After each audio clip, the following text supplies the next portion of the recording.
Hey, what is up guys? This is Nishi from MST.TV here, back with another Market Watch episode. So today we're covering some cards that are trending on the market mainly due to the modern format. We just had two YCSs last weekend in France and Peru, and we have YCS Anaheim this upcoming weekend. Actually, as you guys are watching this, I'm probably already on the plane flying to Anaheim, or I'm already there at the convention center.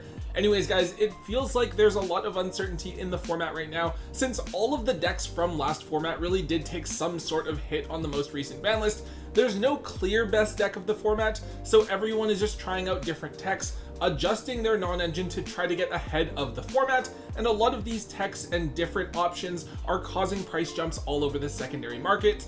Let's get started. So kicking things off, let's take a look at Artifact Dagda. Artifact Dagda is a card that has been getting some attention recently. Of course, in the past, this card was used to access Artifact Scythe. However, with Scythe banned, the card sort of fell off until a few months ago with the release of the Canine cards. The pure Canine strategy isn't a particularly strong one, but they are very consistent, and you can try to make it work alongside smaller sub-engines played with it. One thing that they are trying is using Dagda's effect to set Artifact Mjolnir from the deck, popping it and then summoning it to the opponent's side of the field during their turn with the effect of Imperial Princess Courtier. Now when Mjolnir is summoned, it does have a mandatory effect that locks the controller from special summoning anything other than artifact monsters, so this is a lock that's very similar to what Albion the Sanctifier Dragon did with Gimmick Puppet Nightmare. Now Dagda has just one printing from back in Dual Overload, where it was largely overshadowed by the release of other powerful Link monsters at the time. However, because of that, it hasn't been reprinted since. Dagda used to only be a couple of dollars, but it saw a jump up to around $6 a few months ago when the Canine cards first came out, and people first started hyping up that Mjolnir lock.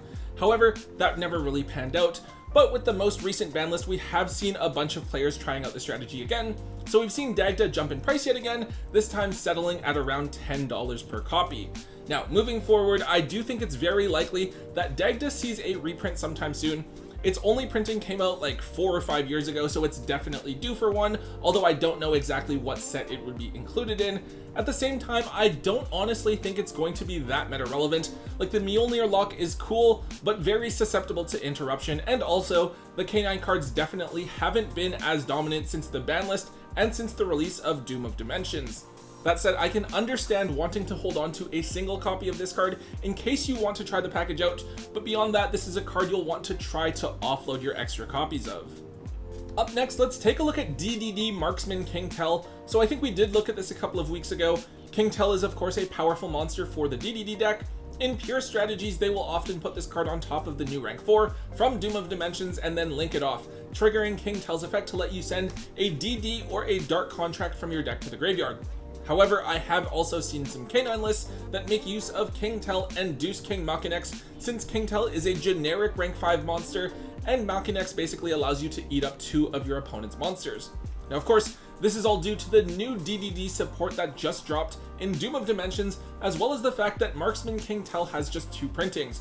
First as a rare from Clash of Rebellion, and then a reprint from the Tins from 2016. Now that's about 9 years ago since this card's last printing, so it is extremely difficult to find. A couple of weeks ago, we were talking about how this card was already $5 to $7, which is admittedly a lot for just a rare, but there's always the chance a reprint could have tanked its price. Well, that reprint hasn't quite come yet, and because of that, we're now seeing either copy of this card moving at around $10 to $15 per copy.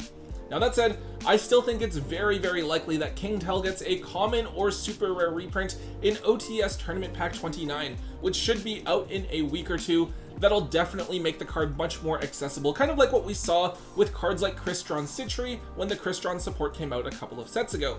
In terms of meta usage, I did actually think that maybe DDD could be a sleeper deck this upcoming format, as something that could sneak into the top cut, though that is going to be harder now with a top 8 rather than a top 32. The deck didn't perform well at either YCS from last weekend, but we will see at YCS Anaheim if anyone has been able to innovate with the deck a little bit differently. That said, with all of the hype for this card, you will definitely want to keep a copy or 2 if you are set on playing DDD this upcoming format, but you'll certainly want to move your extra copies while they're super hyped up if you have the chance. Okay, so this is one that I wasn't expecting to talk about anytime soon. We have Fire King Courtier Ulcanix. So Fire Kings are one of my favorite decks, but admittedly they haven't been a top tier strategy for a while. We get the unexpected run with them every now and then when Dinkabui feels like winning a big tournament, but the deck is pretty streamlined and we haven't seen too much over the last couple of formats. However, we have actually seen some cool stuff from Fire Kings within the last couple of weeks, of course primarily from Dinkabui.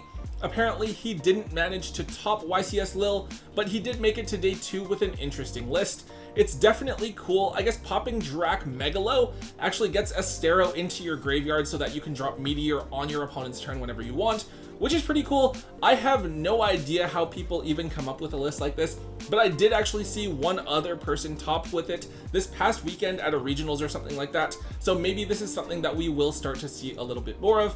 And then of course, Fire Kings are a pretty solid strategy from what I understand over in Genesis format as well. But yeah, so Ulcanix was just reprinted in the 2025 tins and it was an ultra rare, so it was actually pretty cheap. Now this card was originally a secret rare and the secrets have tanked to about $10 per copy. The ultras, however, everyone assumed were just going to basically be bulk, maybe be $1 or so each. They ended up being about $2 for a little bit right when the tins came out. However, with the success that the deck has seen in the last week or so, we've actually seen the ultras climb all the way up to around $6 per copy. Definitely unexpected from an ultra rare from the tins of all things, especially so soon after the tins dropped, but it's definitely cool to see innovation with the Fire King deck building. Now that said, I do think that Ulcanix's chances of getting reprinted again are quite low. It just got the reprint. It probably wasn't something Konami was expecting to top all of a sudden just out of nowhere. As far as how meta it'll be, like, I don't think Fire Kings are suddenly going to be a tier 1 strategy or anything like that, but I do think that Fire Kings are a very popular deck. They're cheap enough that a lot of players can build them pretty easily, and they should be popular at the regional and local level. So it's something you should be aware of, and it'll definitely be an in-demand card. That said, I think Ulcanix could slowly climb in price over the next few weeks, especially given that the tins are just really not that great in terms of value. If we see Fire Kings continue to perform over the next couple of weeks, we could definitely see the ultra rare version of this card approaching $10 or so very soon. Alright, another odd one here, we have Return of the Monarchs. Now this is a card that's actually really strong. If you tribute summon a monster, you can search for a monster with a Monarch stat line, so it's kind of like a black whirlwind for the Monarch strategy. Obviously Monarchs do a lot of tribute summoning, but this card gets you to Ether, which is something that lets you tribute summon on your opponent's turn and interact with them. Monarchs actually got a decent amount of support in Duelist Advance. Not enough for them to be good, but they're definitely a fun strategy. And I think some people are really hoping that some Monarch variant will be viable in Genesis format as well, though obviously it's extremely early in the format and we don't know too much about how the format is going to shape up. That said, this year's tins definitely gave Monarchs some love, as we saw Starlight Rare upgrades for cards like Tenacity and Domain. However, Return of the Monarchs is a card that for some reason has not gotten any love at all. It hasn't been reprinted in quite a while, and doesn't have a real high rarity printing. Fortunately, it does have a common printing from the Monarch structure deck, so those of you that just want to build the deck, it is only going to cost you about $1 or so each. However, the card has 2 ultra rare printings, and the ultra is now the highest rarity version of the card. They are what you are going to need if you want to bling out your Monarch deck. The original ultras from Shadow Specters are actually up to around $10 to $12 right now, up from the $5 or so that they were at before. And then we also have the tin reprint version, which used to be around $4. They've now climbed up in price slightly less at around $7 each. All that said, Return of the Monarchs is not a card I would be holding on to. Given that the other Monarch cards now got upgraded, I could definitely see Konami deciding to give Return the same treatment in an upcoming reprint set. At the same time, I wouldn't expect Monarch to be anything more than a tier 3 deck. It might be a little bit stronger over in Genesis, but that's all completely up in the air right now. So overall, Return of the Monarchs, definitely a card you guys will want to offload your ultra rare copies of if you are able to get some real value out of it. Alright, so a bit of a smaller one here, we have Dodododo Warrior. Now this is a card that came out in Duelist Advance, and it initially did receive a lot of hype. You summon this card by sending a Dododo monster from your deck to the graveyard, and then make this a level 4, so this basically allows you to get 2 level 4 monsters onto the board really easily. Now, a couple of formats ago, people were excited for this card because it could be used alongside the Ryziel engine, giving you another way to make duo drive without burning your normal summon, or you could also make something like a King of Feral Imps. Obviously, Ryziel has been hit quite hard since then, and King of Feral Imps is banned, but some players are still trying to play Onomat Ryziel just with a bigger package of Onomat cards. On top of that, the Onomat cards have actually proven to be a really strong contender over in Genesis format. Farfa hosted a Genesis format tournament, and the deck actually won, with the only real archetype cards costing points being Onomatopera and Utopic Draco Future.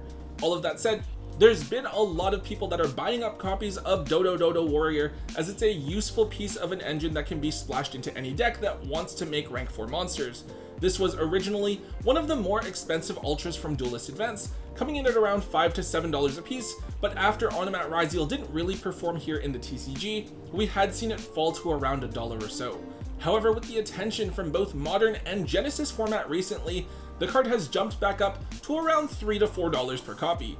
Given that the card is pretty new, I think the card probably doesn't actually get reprinted until next year's tins, especially since it's not an extremely in-demand card. However, I do think that the card has the potential to be very meta relevant, especially in Genesis format. Maybe not top tier, but definitely competitive at the very least. If you own a few of these, this is actually a card I think you should consider holding on to at the $3 mark. If you own them, you probably only got them for $1 or so, and I don't think it's worth moving them now for just a couple of bucks. They do have a lot of upward potential as the popularity of Genesis format grows, and if the deck continues to perform, I could see this card easily approaching $7 or $8 by the end of the year. And finally, there's one last card to talk about for today. It is Solemn Scolding. Now this is a counter trap from the Solemn line, but it's a bit more of a costly one. This stops a summon, spell, trap, or monster effect, so basically able to negate absolutely anything, but it costs 3,000 life points to use, and you can only use it if you control no other set cards. So obviously this makes the card a little bit difficult to actually use, but I think in general the idea is that this card replaces Solemn Judgment in Modern format, where some decks are able to just build a board and back it up with a single Omni Negate that's able to stop cards like Dark Ruler No More. Now historically, Solemn Scolding is something that hasn't really ever seen competitive success. We've seen it at various points in the game's history where people just think of trying it out in different strategies in the sideboard. It never really gets more than the occasional regional top there. Even then it does fall off pretty quickly. Of course, now with Solemn Judgment banned, there is a chance that it could see play, but we'll have to wait and see what decks are actually able to use it. Between cards like Forced Release, Yummy Surprise, Mitsurugi Prayers, and the Draco Tail spells and traps, it actually seems generally unlikely that Scolding will be used by any of the main meta decks this upcoming format. However, that hasn't stopped players from trying to hype the card up. The card has just 2 printings, the original secret rare from New Challengers, and then a secret rare reprint in that year's tins. This is historically only a $5 to $6 card, but we now see either version all the way up at $12 to $15 per copy over the last week or so. Now with this one, I have to say that it's not a great card to hold on to. Given that its last printing was 7 or 8 years ago, it does seem likely that if it were to see play, it would get some sort of reprint in an upcoming reprint set.